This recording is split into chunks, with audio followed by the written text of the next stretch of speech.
सबसे पहले आपको मुबारकबाद।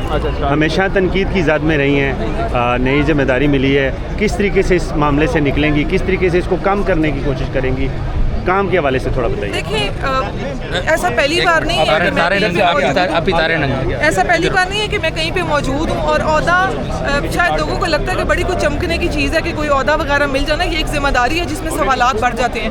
जैसे अगर मुझसे लोग 4 सवाल करते तो मेरा ख्याल है मुझसे पूरी आवाम सवाल करेगी कि आप भी एक नोटिफाइड मेंबर हैं, तो आप बताएं आप क्या कर रही हैं। तो मेरे लिए ओहदा एक जिम्मेदारी है, वो ये इस वक्त बिल्कुल ये कहना चाहूँगी कि गले का तौक भी तो इसको कितनी जिम्मेदारी से निभाया जाता है ये मैटर करता है। जिन्होंने ये जिम्मेदारी दी है बहुत भरोसे से दी है, वो चाहते हैं कि पिंडी में काम हो। उन्होंने मुझे देखा है हर दफ़ा ग्राउंड पे, उन्होंने मुझे बोला है जो आई है इंस्ट्रक्शंस उसके मुताबिक उन्होंने मेरे साथ डिटेल्स डिस्कस की हैं और मैंने उनको इसकी यकीन दहानी कराई है कि पिंडी में या इसके अलावा पूरे नॉर्थ पंजाब में वो जो मोबिलाइजेशन देखना चाहते हैं उसमें मैं अपना जितना किरदार अदा कर सकूँगी वो करूँगी।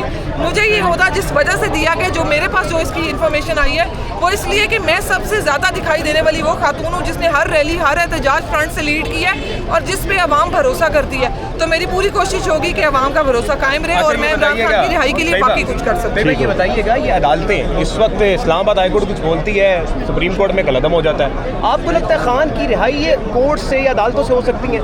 नहीं, मुझे एक बहैसियत एक शहरी मुझे तो इन अदालतों पे कोई भरोसा नहीं है। अगर मैं तकरीबन 1 साल जेल काट के आ सकती हूँ और अभी में मेरा एक तरफा जेल ट्रायल चल रहा है जिस पे ना जज साहब मौजूद होते हैं, जज साहब मौजूद होते हैं तो वो कमरा अदालत में नहीं आते, रीडर आते हैं, वो हमारी अटेंडेंस लगाते हैं। महीनों से हम लोग जेल ट्रायल का सामना कर रहे हैं, एक तरफा जेल ट्रायल। आप देखो कि एजाज चौधरी साहब, डॉक्टर यास्मीन और शाह महमूद कुरैशी साहब, मियाँ महमूद रशीद साहब के केसेस में 6 केसेस में 2 स्टार गवाहान ने आके शाम 4 बजे के बाद जब सब वकीला चले गए तो उन्होंने आके गवाहियाँ दी और उनको उन पर फर्दर जुर्म लगवाने के बाद उस केस में गवाही दे के उन पर इल्ज़ाम साबित भी कर दिए। तो ये एक तरफा झूठ का जो एक तमाशा चल रहा है जो अदालतों की तरफ से चल रहा है। अगर अदालतें अदलिया इस कदर मजबूत होती तो इस तरह के फैसले ना होते। अगर अदलिया मजबूत होती तो हल क्या है मैम, हल क्या है? खान को निकालने का हल क्या है? देखें, एहतजाज की तरफ ही जा रहे हैं 2-3 साल। वही एहतजाज जो अक्टूबर और नवंबर में किया आपने? नहीं, आप अगर अवाम की बात करोगे तो आपको लगेगा कि अवाम ने एक कामयाब एहतजाज किया है, लेकिन अगर आप मुझे ये कहोगे किसी भी तरह से कि वहाँ अगर किसी भी क़यादत का फुकदान था तो इस बार हमारी पूरी कोशिश होगी कि वहाँ किसी क़यादत का because of pattern chief with Imran Khan. Yes. आपको क्या लगता है कि इस बार का एहतजाज डिफरेंट होगा? एहतजाज का जो प्लान है वो डिफरेंट होगा? थोड़ा सा आगे हो जाए।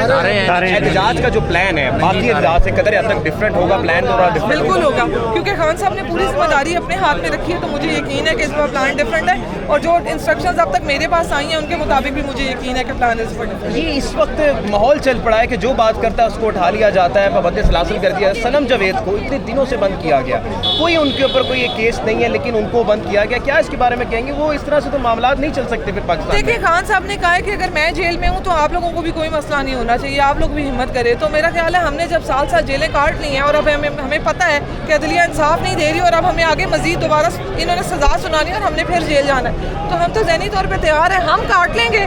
अलबत्ता ये जो नाइंसाफ़ी के दूसरे दहाने खड़े हैं वो ये याद रखें कि जब हमारा दौर आएगा तो उनकी माफ़ी नहीं। अल्लाह माफ़ करे। बहुत बहुत शुक्रिया।